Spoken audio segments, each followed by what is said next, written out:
चलिए इस बीच एक बड़ी खबर सामने आ रही है, रुक करते हैं। कोलकाता रेप कांड पर सुप्रीम कोर्ट सख्त। सुप्रीम कोर्ट ने टास्क फोर्स का गठन किया है। डॉक्टर्स की सुरक्षा के लिए टास्क फोर्स का गठन किया गया है।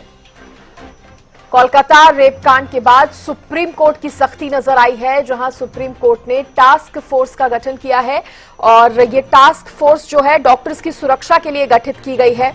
10 सदस्यीय टास्क फोर्स का गठन हुआ है। टास्क फोर्स में एम्स के निदेशक भी शामिल हैं। टास्क फोर्स 3 हफ्ते में अंतिम रिपोर्ट देगी। टास्क फोर्स 2 महीने में फाइनल रिपोर्ट दे देगी। सुप्रीम कोर्ट ने सीबीआई से स्टेटस रिपोर्ट भी तलब की है।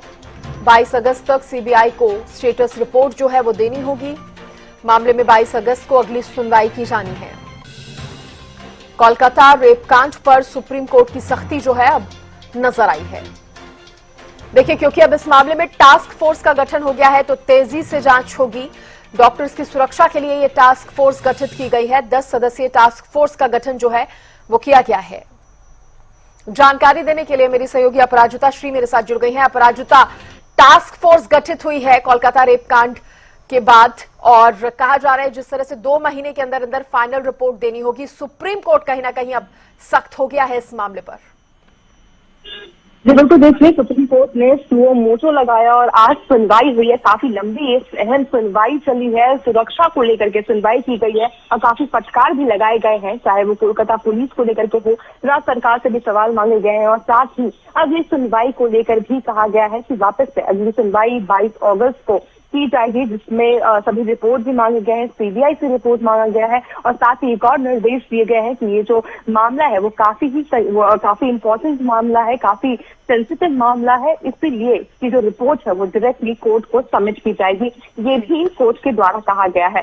वहीं आज जब सुनवाई हुई है उसमें कई चीजों को लेकर भी और सवाल उठाए गए हैं कि किस तरीके से जो 9 अगस्त को जो दर्दनाक चीज हुई है 31 साल की चीनी महिला डॉक्टर के साथ जो हुआ है, उसमें कई चीजों को लेकर के जो लूपहोल्स जो लगातार डॉक्टर्स के द्वारा जो प्रोटेस्ट किए जा रहे थे, जो सवाल उठाए जा रहे थे, उन सभी चीजों को यहाँ पर भी उठाया गया। सुप्रीम कोर्ट में भी उठाया गया।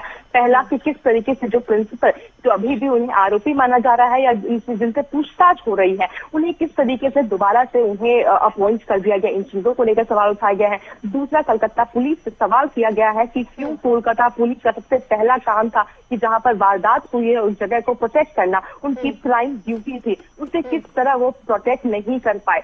साथ ही क्यों जो माता पिता को लेकर के जो 3 घंटे तक नहीं जिन्हें शव दिया गया, उनसे नहीं देखने दिया गया, ऐसा क्यों हुआ। साथ ही और भी चीजों को लेकर के लगातार उनसे सवाल उठाए गए। साथ ही एक और अहम जो फैसला सुप्रीम कोर्ट ने लिया है, क्योंकि सुप्रीम कोर्ट के द्वारा कहा गया है कि ये जो मामला है वो काफी ही अहम है, इसको लेकर के सुप्रीम कोर्ट ने एक इम्पोर्टेंट फैसला लिया है, वो है कि टास्क फोर्स का गठन किया गया है। इस टास्क फोर्स में 9 डॉक्टर्स को शामिल किया गया है जो मेडिकल प्रोफेशनल्स की सुरक्षा, वर्किंग कंडीशन और उनकी बेहतरी के लिए उपायों की सिफारिश करेंगे। साथ ही इसमें 5 सरकार की ओर से भी 5 लोग रहेंगे। तो बिल्कुल ये चीज एक बड़ा फैसला लिया गया है। तो अगर 5 सदस्य की मैं बात करते जो सरकार की तरफ से रहेंगे, वो रहेंगे भारत सरकार के कैबिनेट सचिव, भारत सरकार के गृह सचिव, केंद्र स्वास्थ्य मंत्रालय के सचिव, नेशनल मेडिकल कमीशन के अध्यक्ष, national board of office emergency के अध्यक्ष रहेंगे। और साथ ही सीबीआई ने एक सुप्रीम कोर्ट ने एक हम्बल रिक्वेस्ट भी किया है डॉक्टर्स को कि ये जो